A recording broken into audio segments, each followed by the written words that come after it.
सभी को नमस्कार। मैं रमन शर्मा आप सभी का अपने यूट्यूब चैनल पर स्वागत करता हूं।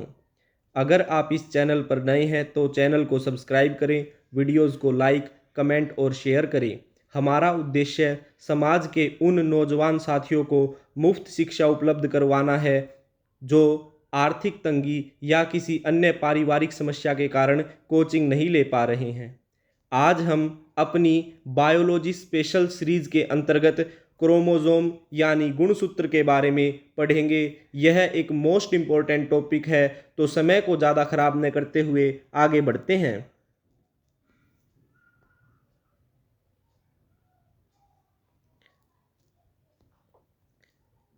क्रोमोसोम यानी गुणसूत्र।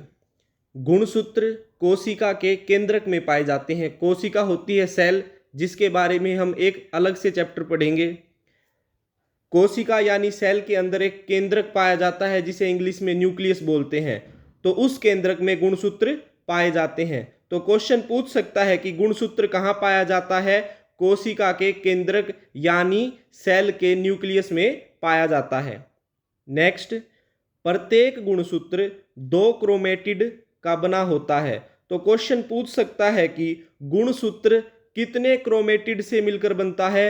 2 क्रोमेटिड से मिलकर बनता है। नेक्स्ट, क्रोमोसोम डीएनए और प्रोटीन का बना होता है। तो क्वेश्चन पूछ सकता है कि क्रोमोसोम किससे मिलकर बनता है? डीएनए और प्रोटीन से मिलकर बनता है। नेक्स्ट क्वेश्चन, क्रोमोसोम में हिस्टोन प्रोटीन पाया जाता है। मोस्ट इंपॉर्टेंट क्वेश्चन है, काफी बार एग्जाम्स में पूछा जाता है। क्रोमोसोम में कौन सा प्रोटीन पाया जाता है? हिस्टोन प्रोटीन पाया जाता है। नेक्स्ट, वंशागति का वाहक किसे कहा जाता है? वंशागति का अर्थ है कि एक पीढ़ी से दूसरी पीढ़ी के अंदर गुणों का हस्तांतरण होना। जैसे एक बच्चा होता है, उसको कहते हैं कि ये तो अपने पापा पे गया है, या अपनी माँ पे गया है, या फिर अपने दादा, नाना, नानी, मामा आदि पे गया है। तो ये होता है वंशागति, यानी एक पीढ़ी से दूसरी पीढ़ी के अंतर्गत उन गुणों का हस्तांतरण होना।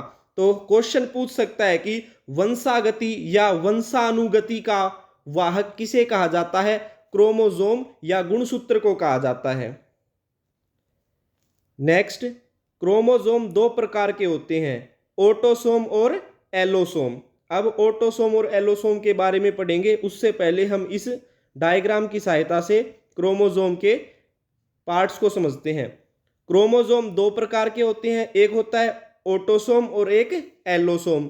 और फिर एलोसोम आगे 2 भागों में बट जाते हैं, मेल और फीमेल में। मेल के अंदर XY क्रोमोसोम होते हैं और फीमेल के अंदर XX क्रोमोसोम होते हैं।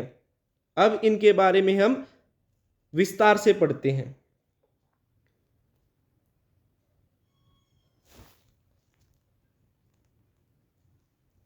तो क्वेश्चन बनता है कि ऑटोसोम से शरीर की वृद्धि एवं विकास होता है। तो क्वेश्चन पूछ सकता है कि शरीर की वृद्धि एवं विकास गुणसूत्र के किस प्रकार से होती है? तो ऑटोसोम से होती है।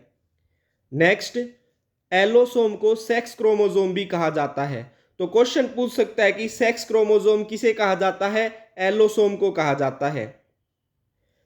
सेक्स क्रोमोसोम या लैंगिक गुणसूत्र 2 प्रकार के होते हैं, मेल और फीमेल। मेल के अंदर XY क्रोमोसोम होते हैं और फीमेल के अंदर XX होते हैं। नेक्स्ट, बच्चों का लिंग निर्धारण उसके पिता के गुणसूत्र द्वारा होता है। जब भी बच्चा पैदा होता है, वो लड़की होगी या लड़का होगा, यह उसके पिता के क्रोमोसोम या गुणसूत्र पर आधारित होता है। मेल के अंदर XY होता है और फीमेल के अंदर XX। जब स्पर्म और ओवम का मिलन होता है, तो स्पर्म के अंदर XY क्रोमोसोम होते हैं जो एक मेल हार्मोन होता है, और ओवम जो एक फीमेल हार्मोन होता है उसके अंदर XX होते हैं। जब X और X क्रोमोसोम मिलते हैं तो लड़की होगी, और जब X और Y क्रोमोसोम मिलते हैं उस समय लड़का होगा। तो बच्चों का लिंग निर्धारण उसके पिता के गुणसूत्र द्वारा होता है। हमारे समाज में महिलाओं को पहले प्रताड़ित किया जाता था क्योंकि उनके लड़कियां हो जाती थी, लेकिन लड़की होने में महिला की कोई गलती नहीं है, क्योंकि बच्चा लड़का होगा या लड़की होगी यह उसके पिता के गुणसूत्र पर निर्धारित होता है।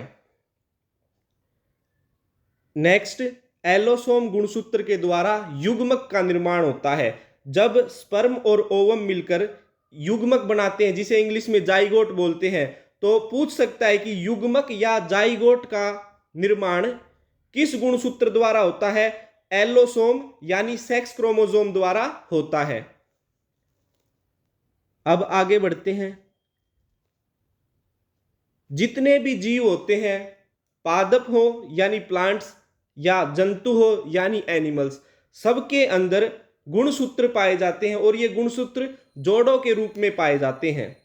तो पढ़ते हैं इसके बारे में। सबसे पहले क्वेश्चन पूछ सकता है कि मोस्ट इंपॉर्टेंट क्वेश्चन है, मानव में कितने क्रोमोसोम होते हैं? तो मानव में 46 क्रोमोसोम होते हैं। अब क्वेश्चन को घुमा के कैसे पूछ सकता है कि मानव में कितने जोड़े गुणसूत्र के पाए जाते हैं? 23 जोड़े पाए जाते हैं, यानी एक जोड़े में 2 गुणसूत्र होते हैं। तो मानव में 46 क्रोमोसोम पाए जाते हैं, जोड़ों में पूछे तो 23 जोड़े क्रोमोसोम के होते हैं। नेक्स्ट क्वेश्चन, चिंपांजी में कितने गुणसूत्र या क्रोमोसोम पाए जाते हैं? 48 यानी 48 पाए जाते हैं। अगर जोड़ों में पूछे तो 24। ऐसे ही सब में आगे चलेगा। नेक्स्ट, गोरिल्ला में कितने गुणसूत्र या क्रोमोसोम पाए जाते हैं? 48 पाए जाते हैं। बंदर में 42 पाए जाते हैं। मोस्ट इंपॉर्टेंट है, मानव, चिंपांजी, गोरिल्ला और बंदर काफी बार एग्जाम्स में पूछे गए हैं।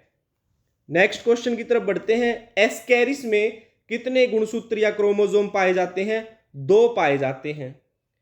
मच्छर में 6 क्रोमोसोम या गुणसूत्र होते हैं। नेक्स्ट क्वेश्चन की तरफ बढ़ते हैं। पालक में 12 क्रोमोसोम होते हैं।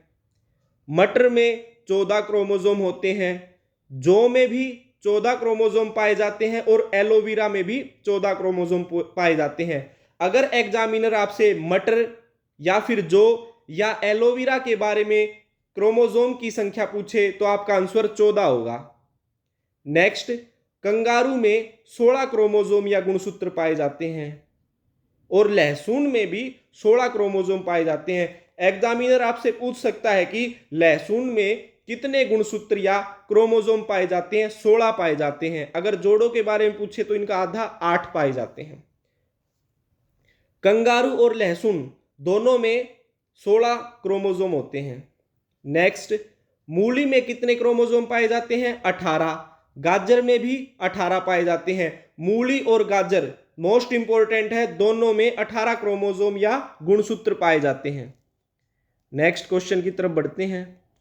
मक्का में 20 क्रोमोसोम होते हैं। यूकेलिप्टस में 22। मोस्ट इंपॉर्टेंट क्वेश्चन है, काफी बार पूछा गया है। यूकेलिप्टस में कितने क्रोमोसोम या गुणसूत्र पाए जाते हैं? 22 पाए जाते हैं। घोंगे को स्नेल बोलते हैं। एक ऐसी संरचना होती है जो एक कीड़ा होता है जिसकी कमर के ऊपर शंख के आकार का ढांचा बना होता है, उसे स्नेल या घोंगा बोलते हैं। तो घोंगे में 24 क्रोमोसोम पाए जाते हैं। खरबूजा में भी 24 क्रोमोसोम होते हैं और चावल में भी 24 क्रोमोसोम होते हैं और टमाटर में भी 24 क्रोमोसोम होते हैं। मोस्ट इंपॉर्टेंट है चावल और टमाटर। अगर एग्जामिनर आपसे घोंगा, खरबूजा, चावल या टमाटर के क्रोमोसोम की संख्या पूछे तो आपका आंसर 24 होगा। नेक्स्ट, जिराफ में 30 क्रोमोसोम पाए जाते हैं। नेक्स्ट क्वेश्चन की तरफ बढ़ते हैं। पिस्ता में भी 30। जिराफ और पिस्ता दोनों के क्रोमोसोम की संख्या समान होती है, 30। सूरजमुखी में 34 क्रोमोसोम पाए जाते हैं। केंचुए में 36 क्रोमोसोम पाए जाते हैं। मोस्ट इंपॉर्टेंट है, केंचुए में कितने क्रोमोसोम पाए जाते हैं?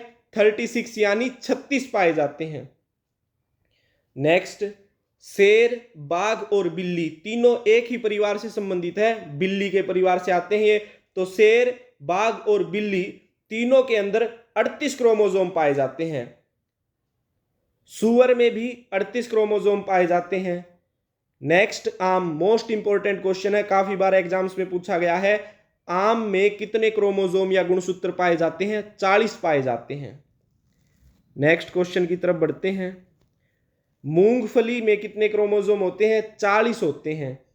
गेहूं में 42। मोस्ट इंपॉर्टेंट है गेहूं का। क्वेश्चन पूछ सकता है कि गेहूं में कितने क्रोमोसोम पाए जाते हैं? 42 पाए जाते हैं। डॉल्फिन में 44 पाए जाते हैं।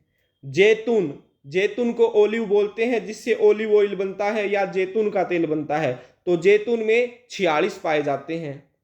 नीलगाय में भी 46 पाए जाते हैं। तंबाकू में 48 क्रोमोसोम होते हैं। मोस्ट इंपॉर्टेंट है, काफी बार एग्जाम्स में पूछा गया। तंबाकू में कितने क्रोमोसोम पाए जाते हैं? 48 यानी 48 पाए जाते हैं। आलू में भी 48 क्रोमोसोम पाए जाते हैं।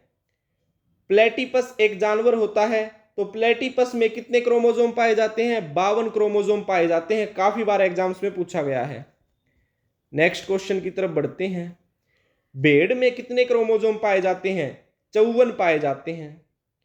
रेशम कीट में 56। रेशम कीट होता है कोकून, जिससे रेशम का धागा बनता है और उस धागे से रेशम के कपड़े बनते हैं। तो रेशम कीट में 56 क्रोमोसोम पाए जाते हैं। स्ट्रॉबेरी में भी 56 क्रोमोसोम पाए जाते हैं और हाथी में भी 56 क्रोमोसोम होते हैं। नेक्स्ट मोस्ट इंपॉर्टेंट क्वेश्चन है बकरी। काफी बार एग्जाम्स में पूछा गया है।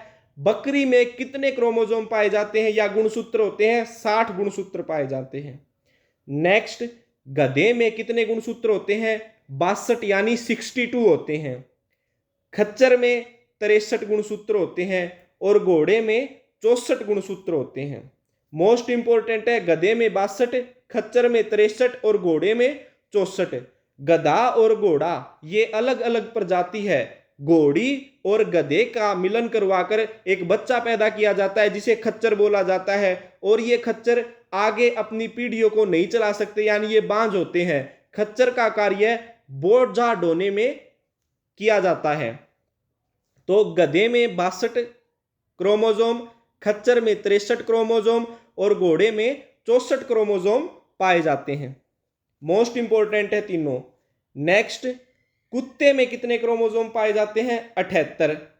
कबूतर में कितने क्रोमोसोम पाए जाते हैं? 80। और गन्ने में भी 80 क्रोमोसोम पाए जाते हैं। कुत्ता भी मोस्ट इंपॉर्टेंट है, काफी बार एग्जाम्स में पूछा गया है। कुत्ते में कितने गुणसूत्र या क्रोमोसोम पाए जाते हैं? 78 यानी 78 पाए जाते हैं।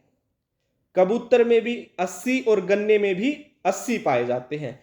तो आज हमने गुणसूत्र से संबंधित चैप्टर को किया। मोस्ट इंपॉर्टेंट टॉपिक है, काफी बार एग्जाम से पूछा गया है। आशा करता हूं आपको यह वीडियो अच्छी लगी होगी। धन्यवाद। जय हिंद, जय भारत।